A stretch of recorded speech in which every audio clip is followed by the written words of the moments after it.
enlarged some classic O'Reilly titles. Okay, not really. But honestly, these titles would teach some folks very valuable DevOps skills.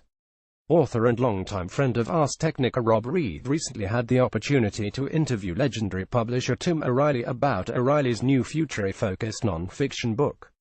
Given O'Reilly's importance and influence, and who HASNT consulted at least one of his company's animal-covered books to shed light on some difficult bit of tech, we asked Rob to write us a summary of the interview that we could share with the Ars audience.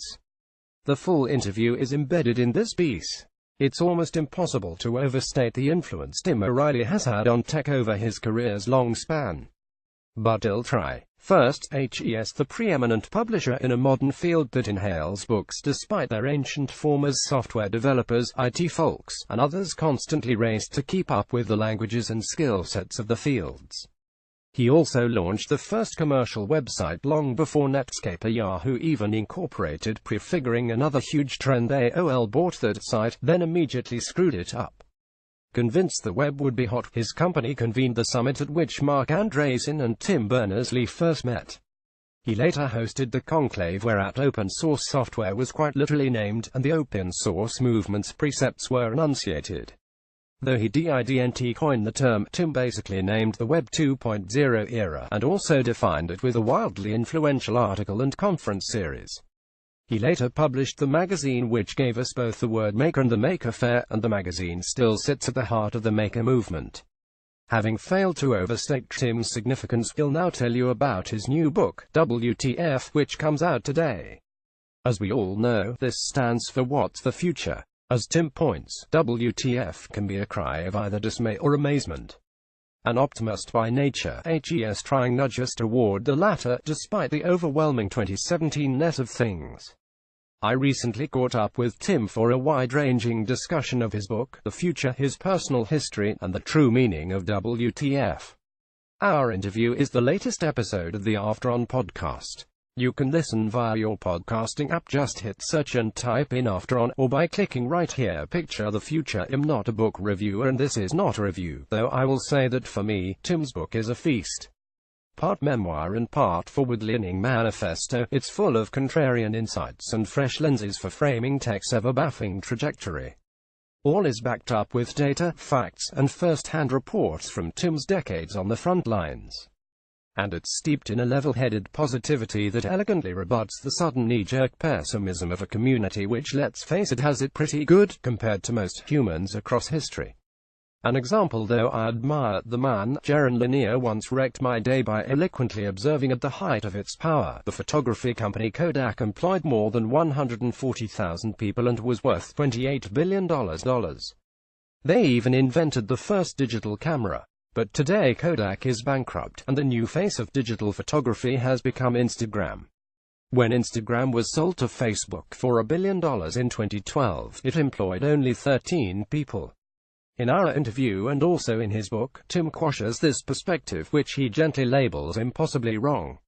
Instagram is but a wee epiphenomenon, a glittering but tiny speck on the hull of a Leviathan transformation, one which has created and told millions of jobs and, yes, destroyed millions of others. Think of the mountain of work that's required to bring us Instagram, Tim says. This massive economy of data centers, of internet connectivity, of the manufacturing of phones which are more ubiquitous than cameras ever were. And think about the number of little shops there are everywhere selling cell phones. How many people work for Comcast, T-Mobile, Sprint, and all the other carriers? And all of the cable that had to be laid, just immense amounts of work in order for that Instagram culture to exist.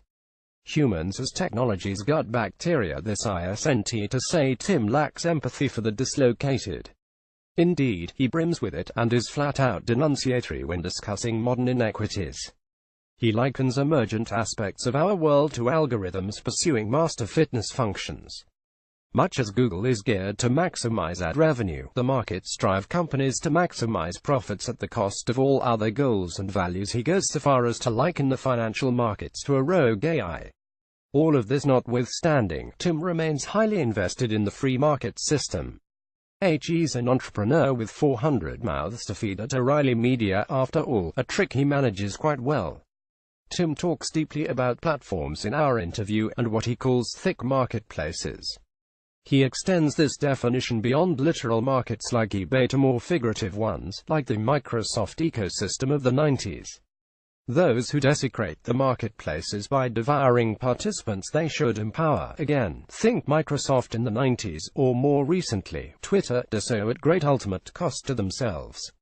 Think of the mountain of work that's required to bring us Instagram, Tim says. Our interview touches on the fascinating notion that humanity could be viewed as a microbiome for massive techplexes like Google and Facebook. I'll admit to a weakness for this concept, as I developed it independently in my most recent novel where my treatment is more playful than Tim's, though I take the idea very seriously. In the 90s, he was struck by how certain engineers were being deployed almost like software components within organic, ever-evolving applications like Yahoo, back when applications generally traveled as physical totems frozen onto disks. This was a true WTF moment. Tim has since watched this symbiosis grow ever deeper. AI applications are now often trained by humans via Amazon's Mechanical Turk service. And consider how Google gets smarter whenever we choose one link over the others on a page, then either snap back to Google because the link wasn't suitable, or vanish because it was. So there's a symbiotic intelligence, he points out. There's people inside it, the programmers who write the algorithms and manage the workflows. And then there's people outside, who are communicating with it. We are the powerhouse of the cell. It gets deeper when companies like Uber and Lyft bridge into the physical world.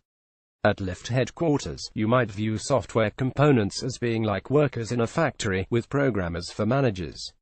Managers who get signals from customers and the market, and continually coach the components to do better jobs.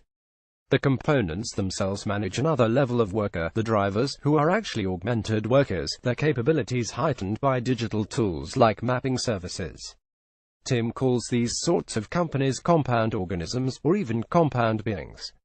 He compares them to mammalian cells, which long ago teamed up with sovereign organisms, which are now our mitochondria. Your mitochondria's DNA is distinct from your own, attesting to its indie roots. All this could lead to bad outcomes to those on the lower rungs. But it could also lead to wonderful ones. Consider how psyched we should all be to live on this side of the past century's breakthroughs, societal imperfections notwithstanding. Tim points a cautionary finger at the blunders we could make from here, and does not minimize them. But on balance, he's optimistic. He'll add that his personal story is a nice case study for non-STEM folks, because Tim, like the founders of Ars Technica itself, dedicated his higher education to studying dead languages, specifically Latin and Greek. As one who also prepared for his tech career by studying a non-programming language, in my case, Arabic, I approve. Tim foresees smooth sailing if society can better provide for those being left behind. In this, he cites the bogeymen of all tech optimists, the Luddites. But he suffuses his discussion of them with both empathy and optimism. Not the blind optimism of the naive, not the self-serving optimism of the wealthy libertarian, but the fact-based optimism of a thoughtful technologist who is, at bottom, a realist. He'll close with a passage about the Luddites from Tim's book. I also cited these words in our interview, because I find them so lyrical, and so characteristic of Tim's perspective. They were right to be afraid. The decades ahead were grim. Machines did replace human labor, and it took time for society to adjust. But those weavers couldn't imagine that the descendants would have more clothing than the kings and queens of Europe, that ordinary people would eat the fruits of summer in the depths of winter. They couldn't imagine that we'd tunnel through mountains and under the sea, that we'd fly through the air, crossing continents in ours, that we'd build cities in the desert with buildings a half-mile high, that we'd stand on the moon and put spacecraft in orbit around distant planets, that we would eliminate so many scourges of disease. And they couldn't imagine that the children would find meaningful work bringing all of these things to life. Rob Reed at Rob Reed on Twitter founded the company that built the Rhapsody music service, and now writes science fiction for Random House. Ray. His new novel and his podcast are both called after On.